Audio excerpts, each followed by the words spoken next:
Olá, boa noite, pessoal. Tudo bem? Vamos chegando, acolhendo aí o pessoal ir chegando aí. E aí, vamos esperar o pessoal ir chegando aqui, né? Antes da gente conversar propriamente dito no nosso tema de hoje. Tudo bem, pessoal? Vamos entrando aí. Uma alegria poder estar aqui podendo estar aqui, né? Pelo convite da página André Luiz, que eu já conhecia já fazia um tempo. Eu não conhecia o Vinícius, né? E eu fico muito grato mais uma vez pelo convite do amigo. Essa página que tem sido uma página muito séria, que eu já conheço já faz um tempo, mas eu não conhecia o Vinícius, né? Então, mais uma vez, obrigado pelo convite. Também obrigado aos benfeitores, né, que nos inspiram, que nos instruem nesse trabalho. E é isso aí, gente. Vamos chegando devagar. Devagarzinho a gente vai conversando. E aproveitar o friozinho, né? A ideia, meus amigos, é que não seja assim algo formal, seja mais uma conversa, né? Essa ideia de proximidade, de intimidade, para a gente poder conversar sobre o tema de hoje. O Vinícius, né, me pediu, né, a gente chegou num consenso, da gente falar sobre um tema de saúde a partir de uma perspectiva espírita, né? Desses conceitos de doença, de saúde, né? De como que a gente deve se portar diante de uma enfermidade, que eu sei que isso a gente vive no nosso dia a dia, ou na nossa própria vida, né? Ou na nossa família. Então é um tema muito rico, né? Muito rico mesmo. E espero que essas singelas reflexões aí possam trazer algum conforto, um carinho, uma luz ao coração de quem estiver aí compartilhando conosco aí. Pedir também ao Mestre, Divino Mestre Jesus, que possa inspirar todos os trabalhadores que estão conosco, espirituais, a acolher as pessoas que estão nas suas casas, que essa semente divina possa chegar aos corações que mais necessitarem, que a gente possa se envolver, a se abrir para essa atmosfera de amor, de bênção, que são os tesouros, né, imperecíveis do Espiritismo, do Evangelho, que tanto tem sustentado o nosso caminhar, né?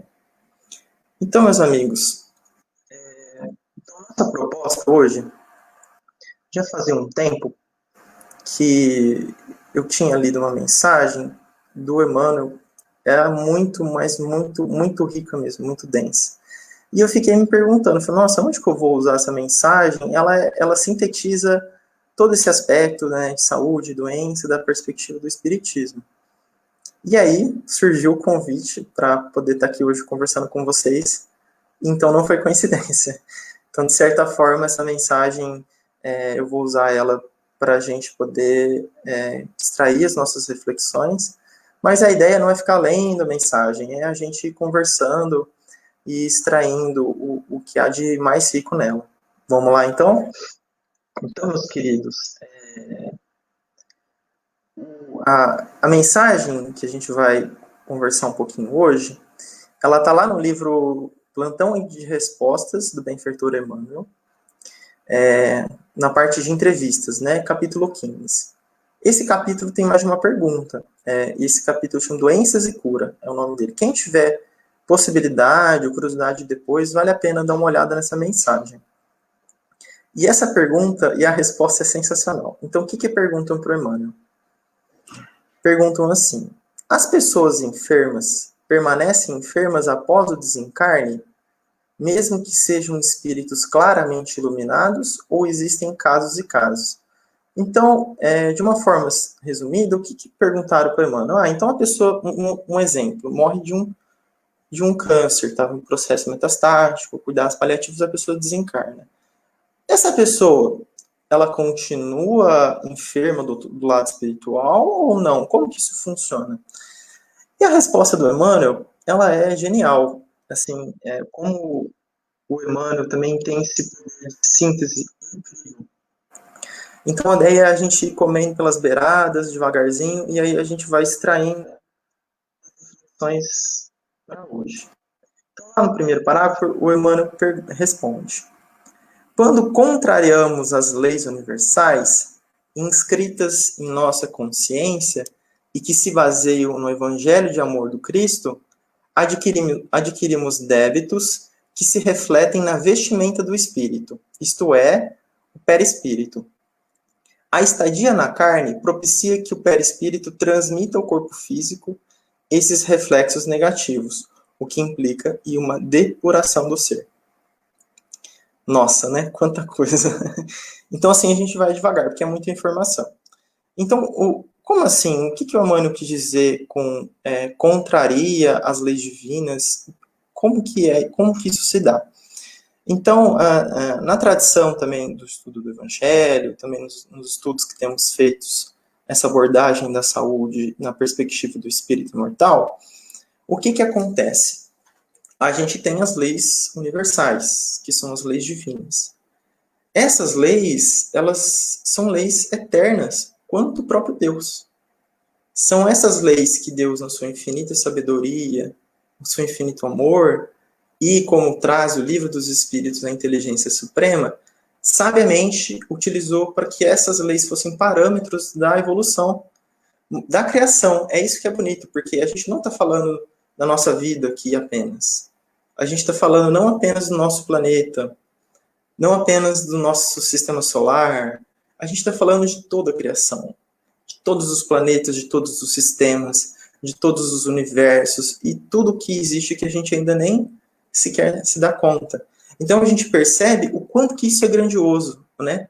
O quanto que isso começa a gente passa a enxergar um pouco além da nossa visão um pouco limitada do nosso dia a dia, da nossa correria, que a gente muitas vezes não para pensar nisso. E então, o que o Emmanuel fala? Que essa lei, ela está inscrita onde? Na nossa consciência, né? E isso é muito interessante, porque lá na questão 621 do Livro dos Espíritos, né, perguntam assim, né, Kardec pergunta aos espíritos, onde está escrita a lei de Deus? E aí os espíritos respondem, na consciência. E é curioso, porque eles não responderam, está num livro sagrado, está num templo. Não, dentro de nós, né? Então Deus nos fez a sua semelhança, né, com esse DNA divino, para que a nossa própria consciência nos alertasse se a nossa procedência está de acordo com essas leis divinas ou se essa procedência está se afastando, né? E aí vem o sentimento de culpa, né? A nossa consciência, ela nos avisa, digamos assim. E outro ponto interessante, né, para a gente poder entender essas leis, quando a gente fala no Evangelho, na Boa Nova, o que é Boa Nova? Seria boa notícia, né? Seria nova mensagem. Então, o que é a Boa Nova? O que é o Evangelho? Não é apenas os escritos, né, que foram registrados da vida de Jesus, dos ensinamentos dele. Mas é muito mais do que isso, né? Foi a vida dele, desse espírito crístico, vivendo plenamente a lei divina aqui na Terra, quando encarnado. Então, a gente sabe, né, pela Revista Espírita, que o que é um Cristo? Né? Quem que é Jesus? Para a gente poder começar a entender um pouco melhor isso, para a gente aprofundar outros conceitos depois. Tem a escala dos espíritos, né, que Kardec fala, então tem os espíritos puros. Dentre os espíritos puros, existe o topo da escala dos espíritos puros. Esses espíritos, que eles são co-criadores, né, em plano maior, que André Luiz fala isso, são os espíritos crísticos, ou Messias, enfim, e dependendo da tradição, tem outros nomes. Mas são espíritos que já estão, digamos assim, sentados à direita de Deus, né, uma forma simbólica, querendo dizer que eles estão em tão perfeita harmonia com Deus, com as leis divinas, que eles já conseguem serem executores da obra divina da criação, né? Então a gente sabe no A Caminho da Luz, no livro, na psicografia do Chico pelo Emmanuel, que Cristo plasmou o nosso sistema, o nosso planeta há 4,5 bilhões de anos atrás. Então ele já era um espírito dessa envergadura.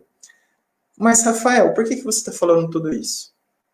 Porque, para a gente poder entender uma coisa, a vida do Cristo, que é retratada no Evangelho, é a perfeita, seria assim, por que Boa Nova? Porque nenhum espírito antes viveu a sua vida na Terra da forma como Cristo viveu.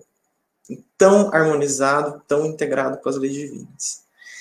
Kardec vai dizer que Jesus era o médium de Deus, né? Na questão 625 dos Livros Espíritos, aquela que a gente já está bastante acostumado, ele é o nosso guia e modelo. Então, para a gente poder considerar que a referência de como se comportar para estar em harmonia com a lei divina é o Cristo, né? E a gente precisa conhecer da sua vida, conhecer dos seus ensinamentos, para que dentro da gente a gente comece essa caminhada, né? E é interessante porque por que eu falei tudo isso, né? Para a gente poder ter um embasamento. Então, o que o Emmanuel fala? Existe a lei divina. Quando a gente contraria a lei divina, ou seja, a gente sai do equilíbrio da harmonia com a lei divina, por um movimento de revolta, que assim, a queda é esse símbolo, né? Eu me revolto, né, com Deus, eu me revolto com a lei divina, que é o pecado original, né, de uma forma simbólica. Então, o que é esse erro, né, essa queda, essa contrariedade? De alguma forma, isso vai gerando débito para o espírito. E esse débito, né, ele vai impregnando no perispírito, que é a roupa, entre aspas, do espírito. Só que para o espírito, o espírito no plano espiritual, o seu perispírito, ele poder se desfazer dessas cargas deletérias, dessa, digamos assim, dessa sujeira, entre aspas, né, ele precisa encarnar na matéria. E é por isso que a gente encarna. Então, o corpo físico seria como uma forma de drenar as nossas imperfeições. Seria uma forma de purificação. Seria como se fosse o mata-borrão da alma. Então, a gente vai ver isso um pouco mais daqui adiante, que muitas vezes esse processo de drenar essas impurezas que estão no perispírito no corpo físico se manifesta através de doenças físicas. Isso não é absoluto, a gente vai ver, isso não é uma regra exata, tá? Existem casos e casos, mas isso ocorre com muita frequência. E cada caso é um caso. Mas, em via de regra, se a gente for parar para pensar, quando a gente ouve, né, nosso planeta, provas e expiações, em transição para um mundo de regeneração, o que isso significa? Significa que a maioria dos espíritos que aqui se encontram, isso reflete também no planeta, eles estão resgatando esses erros, né? E a gente vai ver que existem outras formas de resgate que não necessariamente provações difíceis, expiações difíceis. E a gente sabe também, né, que quanto mais o espírito evolui, mais o seu perispírito vai se tornando mais sutil, e ele vai passando a habitar planetas, orbes mais felizes. E na Revista Espírita também tem uma série de mensagens, né, comentando de planetas, orbes superiores, que não existem mais doença. Mas não é porque tanto o corpo, né, ele evoluiu, o perispírito ele é mais sutil, e a gente sabe que quanto mais evoluído é o orbe, o perispírito ele é menos material, menos denso, né, menos a matéria é mais sutil, mas também por que não tem doenças? Porque os espíritos todos já se harmonizaram a tal ponto com a lei divina, que eles não têm mais a necessidade de manifestarem esse tipo de desafio, né, de situação que a gente ainda vive aqui. Tá certo, pessoal? Tá dando para... Tô falando muito rápido, não? Tudo certo? Então, continuando, por que isso? Porque isso é importante, esses conceitos, eles vão se encaixando devagar. Então, o próprio Emmanuel, olha como o Emmanuel ele é fantástico.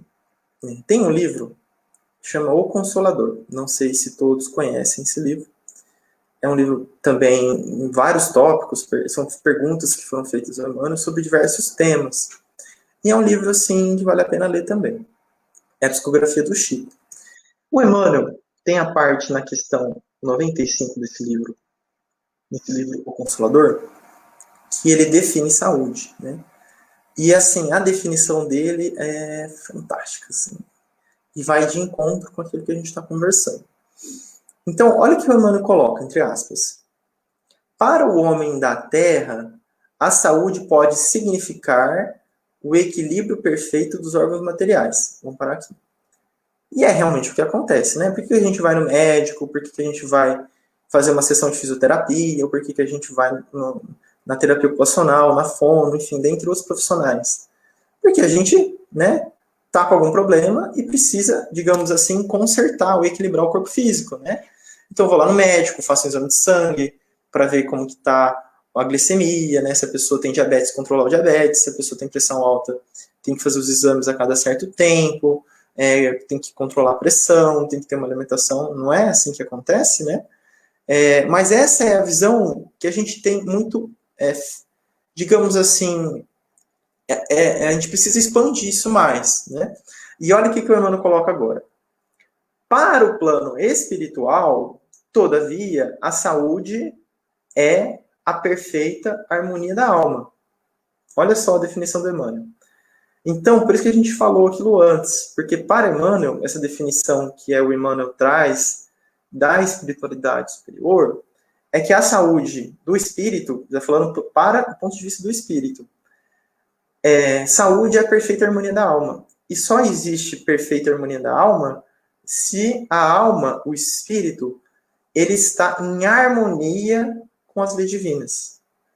E quem é o nosso guia e modelo? Jesus. Então, assim, quanto mais em espírito eu me aproximo da vivência do amor, da vivência do evangelho, né, de consolidar isso dentro de mim, mais o meu espírito ele se torna saudável do ponto de vista espiritual. Então é uma outra visão, né? A gente amplia um pouco e não fica olhando apenas para a questão dos órgãos, né? Dos hormônios, né? Do exame de sangue. Aí o Emmanuel continua. Para a obtenção da qual, muitas vezes, há necessidade da contribuição preciosa das moléstias e deficiências transitórias da Terra. Então, calma aí. O que o Emmanuel está dizendo? Ele falou, olha, vocês têm uma visão muito diferente de saúde do que a gente, os espíritos, de uma forma geral, os benfeitores, têm. Então, para eles, para o espírito, que é muito mais amplo, né? Então, por exemplo, nessa perspectiva, você guardar ódio, você guardar mágoa, não é saudável, né? Nessa perspectiva, não perdoar, você está em adoecimento do espírito. Se você não buscar pautar a sua vida nas leis do amor, independente da religião, né, que isso é universal, a gente vai estar em processo na contramão da harmonia, né, do equilíbrio divino. Olha como isso é bonito. Então, nenhum médico vai falar assim, olha, você tem que perdoar fulano, né? Embora hoje a gente já saiba muito da psicossomática, mas olha que profundo que é isso. Porque existem coisas que escapam aos olhos da matéria, né? Dos hormônios, dos tecidos, dos exames, né? Do exame físico do médico. Então, essa visão é muito, muito rica mesmo. Assim, ela amplia bastante. Assim, no primeiro momento a gente acha estranho, né? Fala, calma aí. Então, quer dizer que muitas vezes a doença que eu tô é um sinal de que o espírito está curando, né? Sou um pouco estranho. Mas o que a gente precisa entender? Para Deus, para os benfeitores, o que importa não é o corpo físico apenas. É claro que é importante. Mas o que importa é o espírito imortal. Porque é o próprio nome que fala, né? É o espírito que vai sobreviver à matéria. O corpo, ele é perecível, né? E a gente tem também uma mensagem lá no Evangelho segundo o Espiritismo, né? Que o Kardec fala, né? O ponto de vista.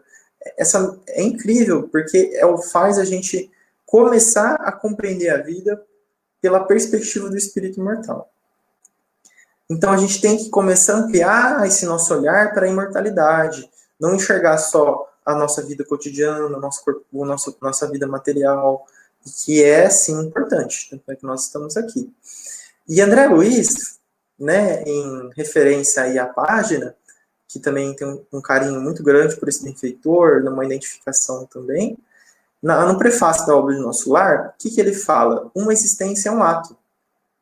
Olha, né? Então, assim, uma vida aqui é um ato, pois tem outros e outros, como já tiveram inúmeros outros, né? Um corpo, uma veste. Então, da mesma forma que você aí chegou em casa cansado do trabalho ou não, mas trocou de roupa, tomou banho para assistir aqui a live. A gente desencarna do mesmo jeito, né? Então, olha que interessante. Ele fala que uma vida, né, um corpo é uma veste. Um século, um dia. Então, a gente passa a começar a enxergar a vida por essa perspectiva muito, muito maior, muito mais alta que o Espiritismo nos convida, né? Nos sugestiona. E ao treinar esse olhar do infinito, né? O olhar do imortal. É interessante, eu lembrei, assim, na verdade, eu fui lembrado, né? E eu achei que valeria muito aqui na nossa conversa. Tem uma passagem, agora eu não lembro se era Humberto de Campos, depois eu posso ver isso com calma, que é muito curiosa, né? Tem um discípulo, ele se aproxima de Jesus e vê o mestre um pouco mais triste, assim, um pouco mais cabisbaixo. E aí o discípulo pergunta, o que foi, mestre? Por que você está assim? Aí Jesus conta, né? Fala, ó, tá vendo fala, né, a pessoa, tá vendo aquela pessoa que eu curei? Né, que eu curei da lepra? Ó, voltou à mesma vida que estava, né? Então, um que foi curado por Jesus voltou a se embriagar, por exemplo. Voltou a ter uma vida no vício, né? Sem julgar também quem bebe e quem não bebe, né? Mas esse era o contexto da mensagem. Aquela outra pessoa lá que foi curada está na vida do roubo, né? Voltou para a mesma vida. E aí Jesus, né, fica cabisbaixo. Então, o que é interessante a gente extrair de reflexão aqui? Que mesmo Jesus, que é o grande médico das almas, que curava, né, os corpos, curavam as doenças, enquanto ele esteve entre nós encarnado, né, mas ele não conseguia alterar, muitas vezes, o espírito, porque isso depende de cada um de nós. Então, tinha espírito que, mesmo sendo curado, o corpo curado, a essência não mudava, né? Por isso que Jesus, na passagem da mulher adúltera, ele fala assim, vá, ele acolhe ela, né? Porque a ideia não é julgar ninguém, é sempre acolher o amor, né? A compaixão. Ele não condena ela, né? E ele fala assim, vá e não peques mais. Ou seja, muda o padrão da sua vida. Olhe a vida por uma perspectiva mais alta. Ou seja, a vida nos convida a ter essa mudança, né? Senão a gente volta a repetir os mesmos erros. E às vezes, por milênios, a gente fica nesses mesmos ciclos, né? Bezerra de Menezes fala que são ciclos reencarnatórios de baixo teor evolutivo. Que a gente fica na mesma, ou às vezes até agravando cada vez mais. Então, talvez você esteja pensando aí, tá bom, Rafael, entendi. Que o espírito, né, é mais importante, essa perspectiva, beleza. Ah, então quer dizer que eu não preciso mais tomar remédio? Não preciso mais fazer a cirurgia? Não preciso ir no médico? Não preciso... Então, mas não é bem assim. Esses questionamentos, né, fizeram pro Emmanuel nesse mesmo livro do Consolador. Então, o que falaram, né? O que o Emmanuel respondeu? O Emmanuel respondeu assim, na questão 97 do Consolador. O homem deve mobilizar todos os recursos ao seu alcance em favor do seu equilíbrio orgânico. Olha que interessante, né? Em favor do seu equilíbrio orgânico. Então, o que o Emmanuel está querendo dizer assim? Olha, você está na matéria, você precisa cuidar do corpo. Você tem médico, você tem que ir no médico. Né? Você tem tratamento com fisioterapia, né? Tem que ir na fisioterapia. Tem tratamento de psicoterapia, precisa fazer psicoterapia. E assim vai. A gente precisa fazer tudo o que tiver ao nosso alcance. Né? em favor do equilíbrio orgânico. E isso inclui hábitos, né? Isso inclui uma série de coisas. Porque existe também, dentro das leis divinas, a lei de conservação. E, inclusive, o nosso corpo, quem deve ser o responsável por conservá-lo, por zelá-lo, somos nós, né? Então, como nem o nosso corpo nos pertence, porque quando a gente desencarnar a gente não vai levar ele, a gente vai dar conta do uso que a gente fez dele, do bom uso ou do mau uso, né? Não é uma conversa para agora, mas a gente sabe que existe o suicídio indireto, o próprio André Luiz relata isso no livro Nosso Lar. Então, a gente tem sim que cuidar do corpo, porque a gente responde por ele, e ele é o tempo divino, né? Ele é sagrado para o nosso corpo. Certo. Então, a gente pode começar a pensar que a doença do corpo, muitas vezes, pode ser uma manifestação da cura do espírito. Então, a gente pode pensar assim, não quer dizer que toda doença é um problema espiritual? Então, quer dizer que toda doença eu estou em dívida com a lei divina? Calma, não é bem assim, né? Existem exceções. E o que na obra de Kardec, no Evangelho segundo o Espiritismo, capítulo 5, tem um capítulo que é Bem-aventurados os aflitos, que vale muito a pena mesmo a gente ver. Então, o que Kardec explica lá? Algo assim que é de bom senso, né? Então, existem, os espíritos falam, né? Principalmente as causas das nossas enfermidades aqui nessa vida, cada um com sua veste, né, segundo André Luiz, e no seu ato, as causas atuais, né? Então são os nossos excessos, são as nossas imprudências, são as nossas má condutas, que na verdade são maus hábitos, que são os principais motivos das nossas enfermidades. Então, quando a sua mãe, sua avó fala assim, tem que usar casaco, porque senão vai pegar resfriado, tá vendo? Tem que usar casaco. Não, tô brincando. É só para descontrair. Mas o que isso quer dizer? Que às vezes a gente não pode culpar Deus e os nossos benfeitores pela nossa má conduta. Não faz sentido isso, né? Então, quem estiver aí assistindo, por exemplo, que me conhece, sabe o quanto que eu gosto de café. Eu bebo muito café, muito mesmo, né? Então, eu tô aqui assumindo para vocês, né, sendo transparente, que eu bebo muito café. Eu bebo o dia todo, faço piada de café. E o que acontece? Se eu, vamos supor, venho a desenvolver uma dor de estômago, ou até mesmo uma gastrite, eu vou chegar assim, vou orar para o Dr. Bezerra e falar assim, Dr. Bezerra, cuida da minha gastrite. Não, o que ele vai falar? Meu filho, bebe menos café. Você sabe, né, o que você tem que fazer para você melhorar isso. E isso serve na relação aos nossos hábitos, né, nocivos, né? O excesso do álcool, o excesso de comida. A gente, às vezes, por exemplo, você tem que tomar remédio para controlar diabetes, por exemplo. Mas aí a pessoa não toma remédio. Então, seria uma má conduta nossa, né? E por aí vai.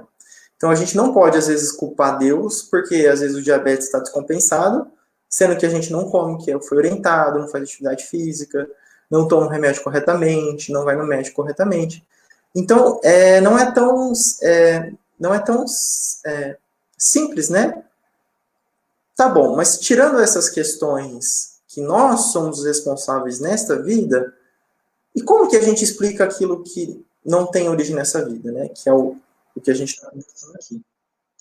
Então, nesse mesmo capítulo, o Kardec fala das causas anteriores, né, que são, digamos assim, as causas espirituais, de causas, né, de vidas anteriores. E que tem dois tipos, né? Existe a expiação, que é o mais comum, que é aquele que a gente conversou, que quando ocorre o desvio ou desvios sucessivos a nossa harmonia, do nosso equilíbrio com a lei de vida, a gente precisa de alguma forma, naquele processo, né, do arrependimento, da expiação e da reparação.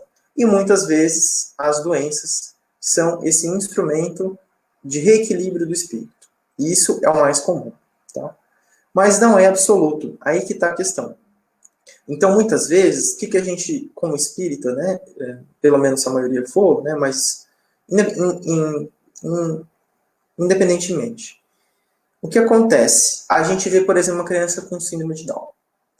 E aí, o que a gente já faz logo? Aponta o dedo, né? A criança foi suicida. Não, não necessariamente. Não, né? A pessoa fez mau uso da inteligência, por isso que ela vem com demência. Não, não necessariamente. Quem só Deus sabe, né? Os espíritos superiores, os espíritos que planejaram aquela reencarnação. A gente não pode, né, ficar julgando isso de uma forma vulgar. A gente não tem acesso a isso, né? Então, por exemplo, o que acontece? Às vezes um filho vem com uma doença especial, mas ele é um espírito. Antes dele encarnar, ele é um espírito. E é um espírito nobre. Que vem, que é o segundo tipo, né, de doença, de enfermidade, que é a provação, que é o testemunho, que é uma pequena missão, digamos assim. Então, o espírito, já com certo grau de adiantamento moral, ele pede para Deus uma prova em que ele vai testar a sua humildade, a sua resignação, a sua obediência, né? Se ele consegue passar por uma enfermidade dificílima sem se queixar. Então, essas são qualidades espirituais nobilíssimas, né? É algo muito lindo de se ver. E tem uma série de relatos na literatura espírita, no Céu e Inferno, tem um relato disso, a gente convive com amigos e pessoas que têm filhos especiais, que são espíritos incríveis. Então você percebe, né, que não é toda doença, que necessariamente um resgate, entre aspas, né? E é muito bonito isso da gente pensar, né? Que a gente, muitas vezes, um espírito vai lá e fala, olha, eu quero passar por isso, em determinado momento da minha vida, porque eu quero que minha família se una para cuidar de mim, me ajudar. E todos crescem espiritualmente com isso, né?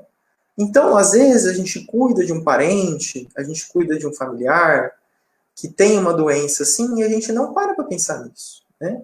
A gente geralmente fala, meu Deus, por que isso aconteceu comigo? Deus não é justo, Deus não é bom. E, na verdade, é uma oportunidade de crescimento espiritual, né? Se a gente conseguir olhar dessa forma. É claro, né, que de nenhum momento a gente sabe, né, que a vida aqui não é fácil, né? A gente não está no mundo perfeito, né? Nós não somos perfeitos. Eu não sou perfeito.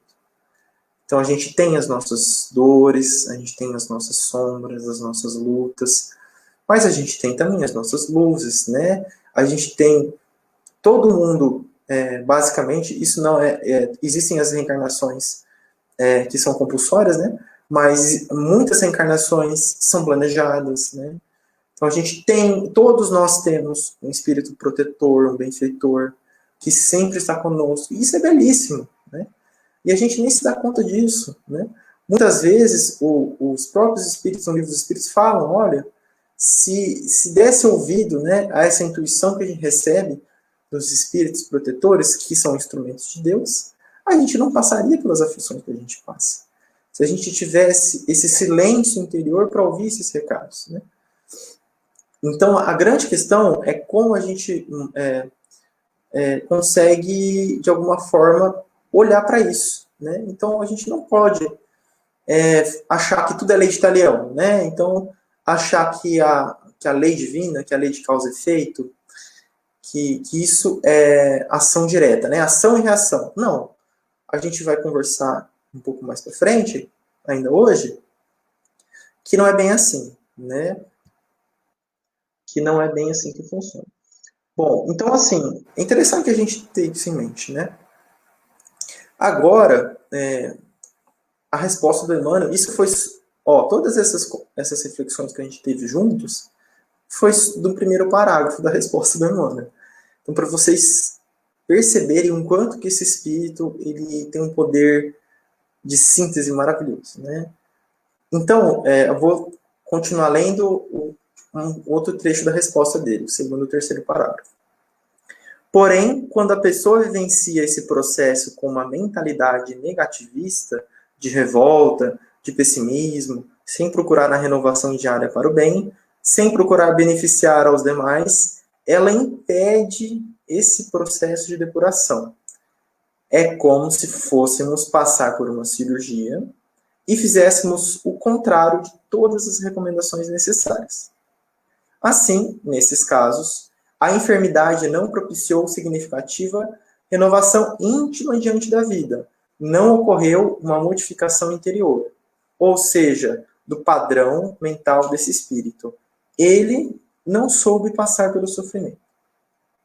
Respira. Olha como isso é forte, hein? É muito. Essa é a cereja do bolo, né? Por isso que a gente conversou todas essas coisas para a gente poder compreender isso que o Emmanuel está falando melhor. E isso é de um impacto, né? Mas ao mesmo tempo convida a gente a pensar diferente como a gente encara as dificuldades, né? No caso, a gente está conversando de doenças, de enfermidades, sejam as nossas, sejam dos familiares, sejam de parentes, pessoas próximas, né? Então, também, no Evangelho segundo o Espiritismo, né? Tem uma mensagem do Espírito Lacordaire, né? Fala bem e mal sofrer. É basicamente isso. Que não basta sofrer, porque sofrer todo mundo sofre, né? A gente vê o sofrimento em toda parte. É importante ter esse movimento, né, de mudança interior, de renovação íntima. É aí que está, né, essa grande luz para a gente poder meditar. Né? Como que a gente tem enfrentado os nossos problemas, as nossas enfermidades? A gente tem tido uma mentalidade de revolta, de pessimismo, de negativismo, de fechamento, de egoísmo, né? Às vezes a gente fica ríspido, né? Ácido com as pessoas, né? Impaciente, intolerante. Ou a gente se abre para a vida, se abre para a renovação. Porque se a gente não fizer esse processo, não adiantou. E aí a gente vai ter que vivenciar isso de novo, né? Na grande maioria das vezes. É claro que não tenho condição de bater o martelo e falar, né? Mas é uma tendência natural. Então, nessa mensagem do Lacordaire, olha o que ele fala. O fardo é proporcionado às forças. Como a recompensa ou será a resignação e a coragem. Então, o que ele está dizendo aqui? Fala, olha, Deus não vai te dar algo que você não consegue carregar. Não vai te dar uma doença que você não tenha força para passar por ela. Senão Deus não seria Deus, né? Ele não seria bom, não seria justo. Né?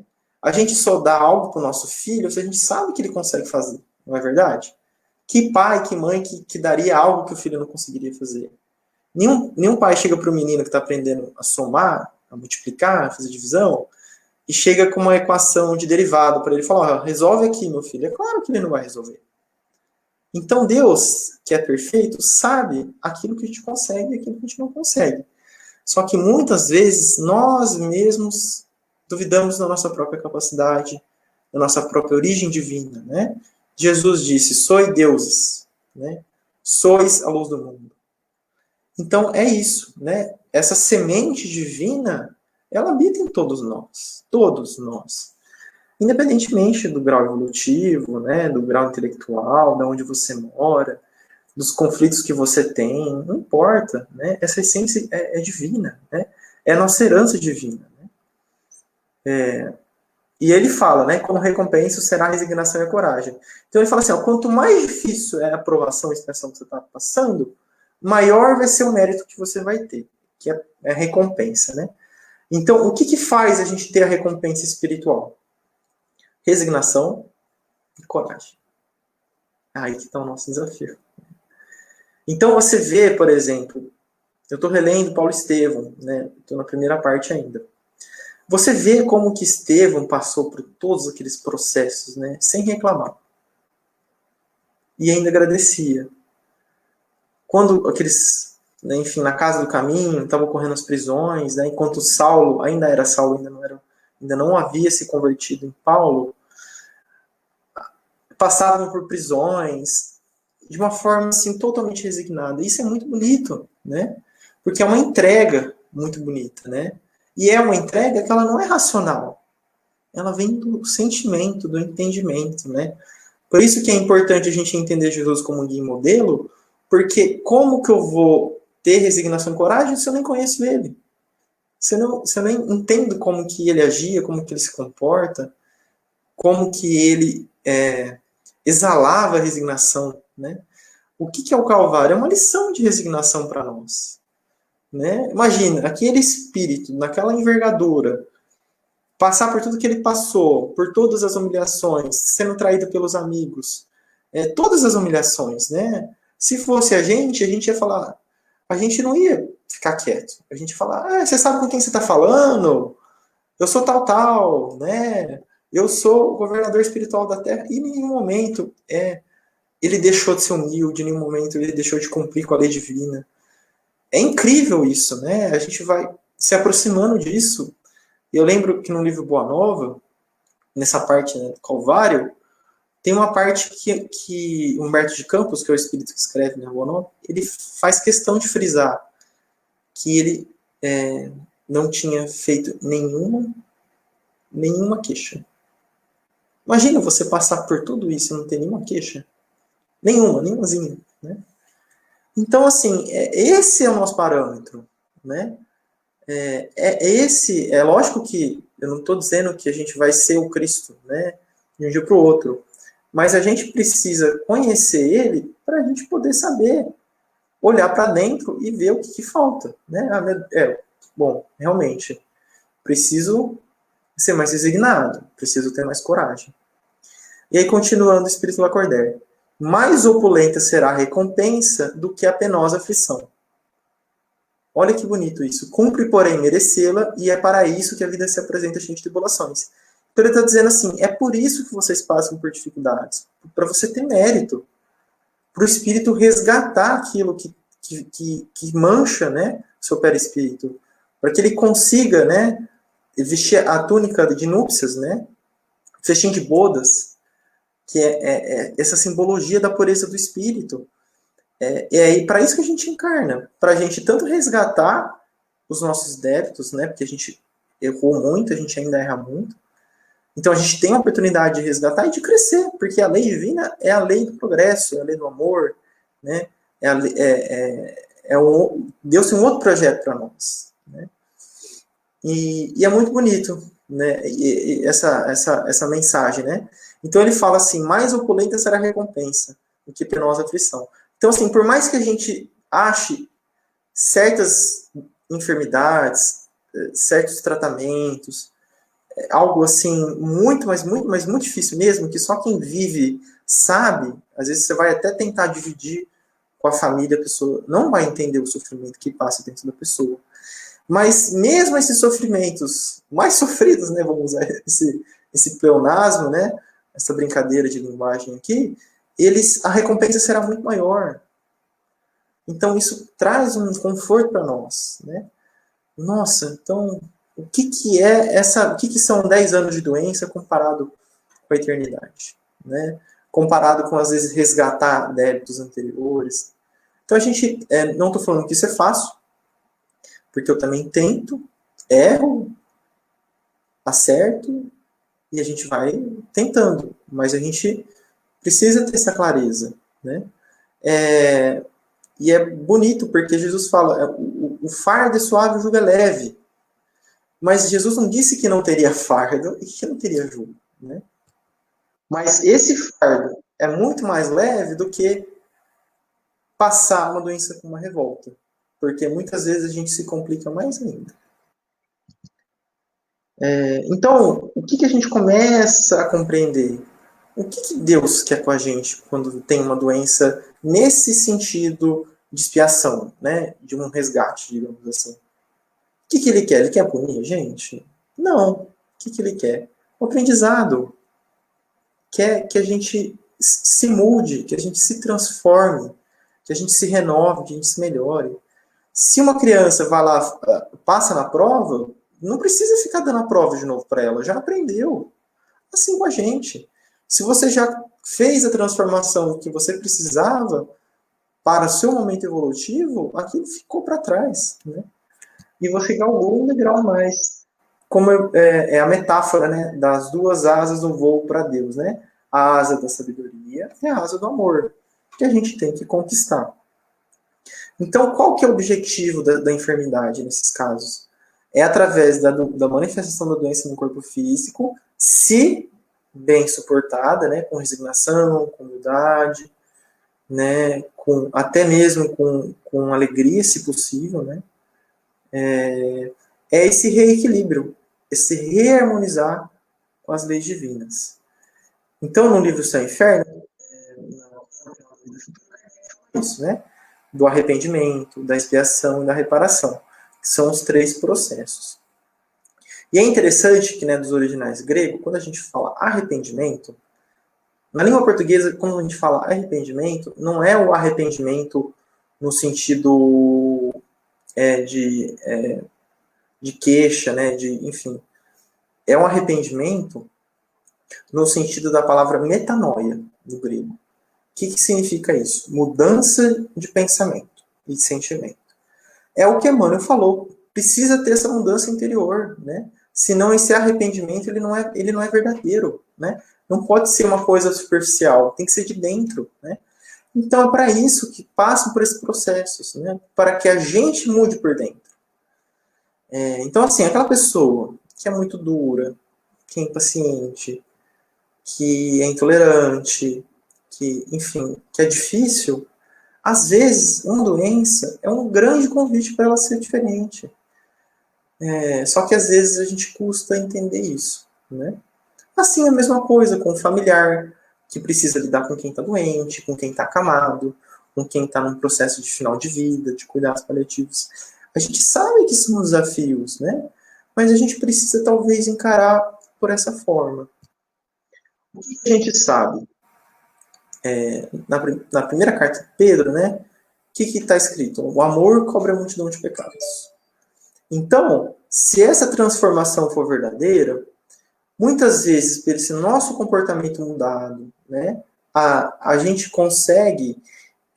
ganha mérito diante da lei divina. A gente passa, inclusive, o Emmanuel fala, né, o bem que fizeres em algum lugar é o teu advogado em qualquer parte.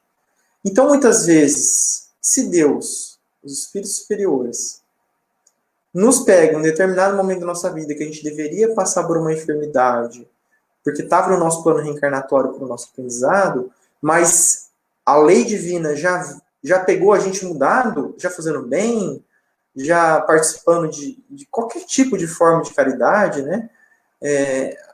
Se a gente mudou por dentro, se a gente se renovou, às vezes a enfermidade nem é necessária.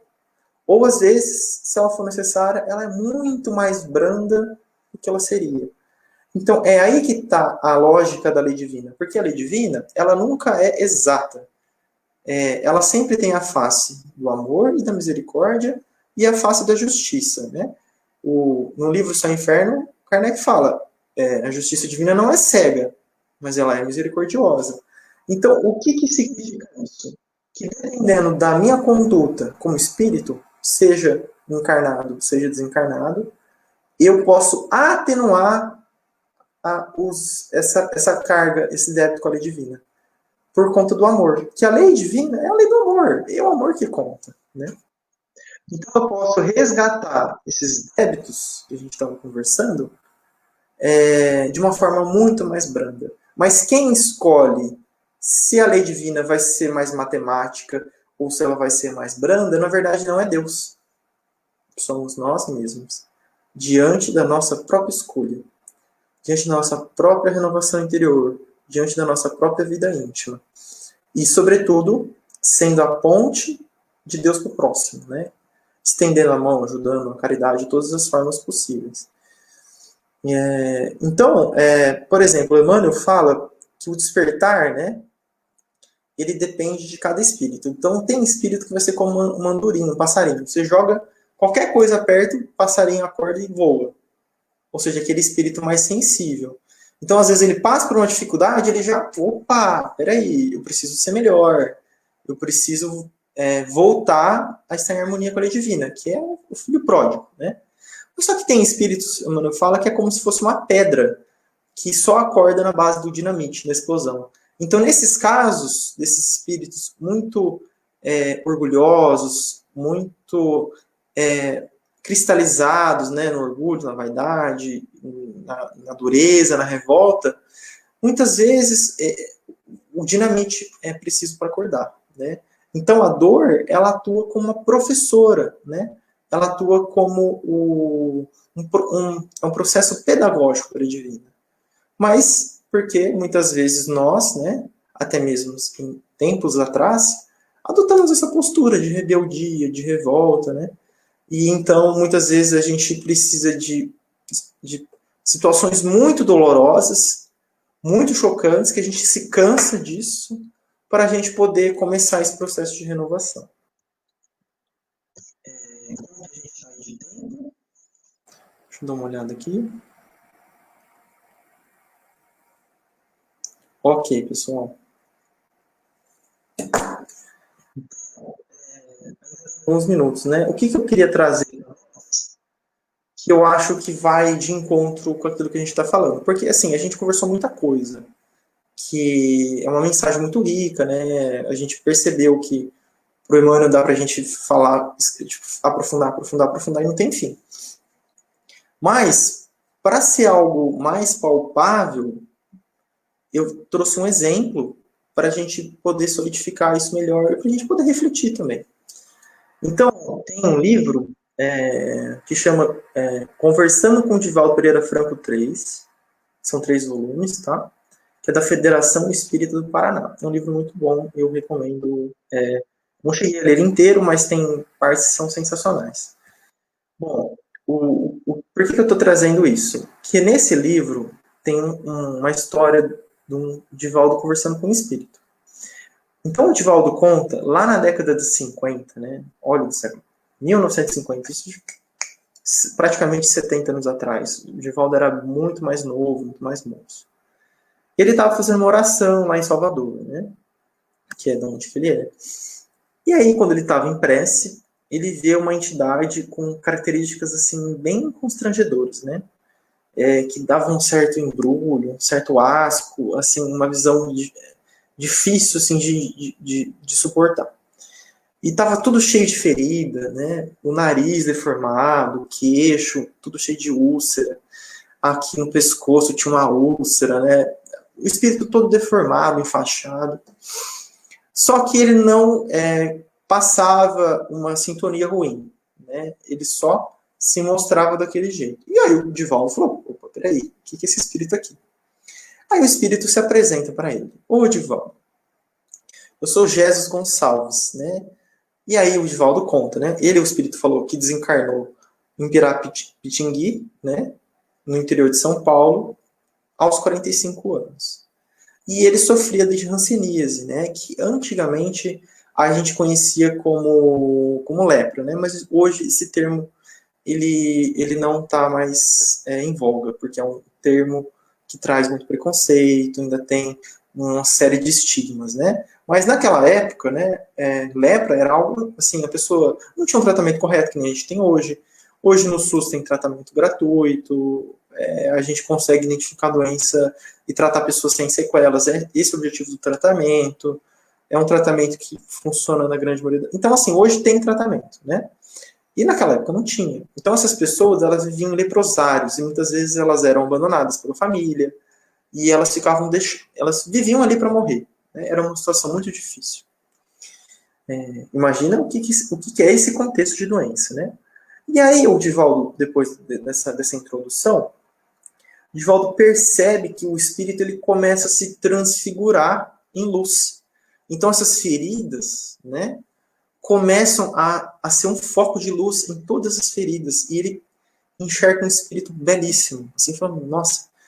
E percebe que aquele espírito já era um espírito de um certo grau, né? Então, aí o que o espírito fala para ele, o Jesus? Ele fala assim, entre aspas, a lepra é uma bênção de Deus e são poucos as que a merecem. Então, no primeiro momento, você acha isso estranho, né? Mas depois de tudo aquilo que a gente conversou, a gente começa a entender. Porque é lógico que o espírito, ele está com a visão do espírito, né? Ele não está falando por quem está passando pelo processo, pelas dores, que ele mesmo passou, né? Para a gente poder entender por que ele disse isso, a gente precisa entender que espírito é esse e quais foram as suas reencarnações pretéritas. Que o Divaldo, ele Ele escreve no livro lá. Então ele foi conversando com o espírito e o espírito foi contando para ele. Ele tinha sido Alarico II, que foi o oitavo rei dos visigodos, né, que massacrou uma série de... Era um tirano, né, um déspota, enfim, crueldades, barbaridades, né, exterminava populações, aquelas coisas assim muito violentas. Em uma outra reencarnação, ele chegou a ser o cardeal Richelieu da França, do absolutismo francês, que também usou o poder de uma forma equivocada, né? Isso o próprio espírito contando, tá? E quem quiser conferir, esse livro do Divaldo conta isso. E aí o espírito conta que ele precisou de 3 encarnações com hanseníase, com a lepra, para que ele pudesse resgatar os seus débitos diante da lei divina e poder hoje ser esse espírito luminoso que ele é, né? Então, olha como isso é bonito, né? Tem todo esse processo que a gente conversou.